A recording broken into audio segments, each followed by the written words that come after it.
House Democrats sent a letter to Treasury Secretary Steve Mnuchin, urging sanctions relief for Iran. Among other things, they criticized the designation of Iran's central bank under terror authorities, arguing that the efficacy of sanctions is questionable. An organization long described as a front group for the Iran regime sponsored the letter and has embedded staffers with many of the letter's supporters in Congress, including Barbara Lee, Ilhan Omar, and Rashida Tlaib. Is Iran's regime quietly infiltrating Congress? Hanif Jazayeri, news editor at Free Iran, asked on Twitter.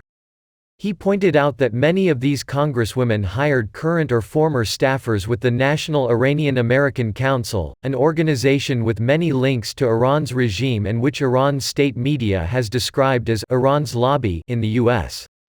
Jazayeri added that NIAC has a mole in Congress.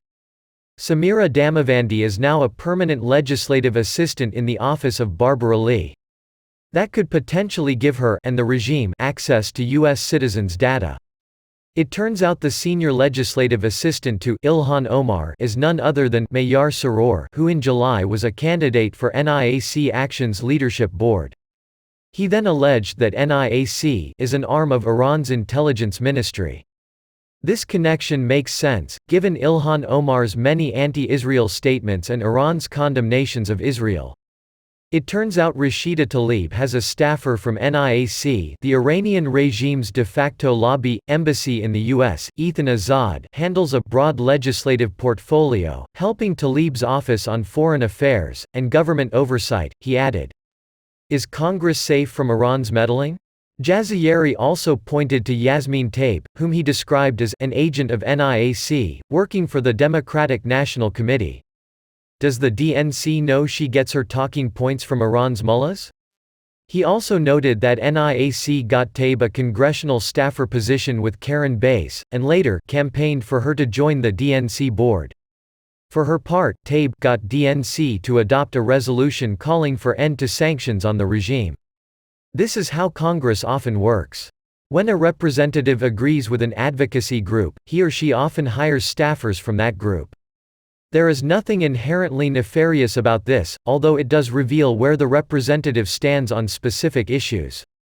Yet NIAC does have disturbing ties to Iran. NIAC claims to be an organization dedicated to Persian heritage in America, and indeed Iran, Persia has a noble history and many Iranian Americans have contributed a great deal to the U.S. Iranian Americans can be proud of their heritage without advocating for a regime that oppresses its own people. However, the organization supports many policies that are friendly to the mullahs.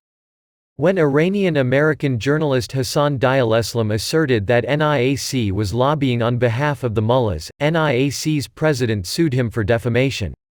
The lawsuit unearthed many documents showing a correspondence between NIAC and Mohammad Javad Zarif, then Iran's permanent representative to the UN.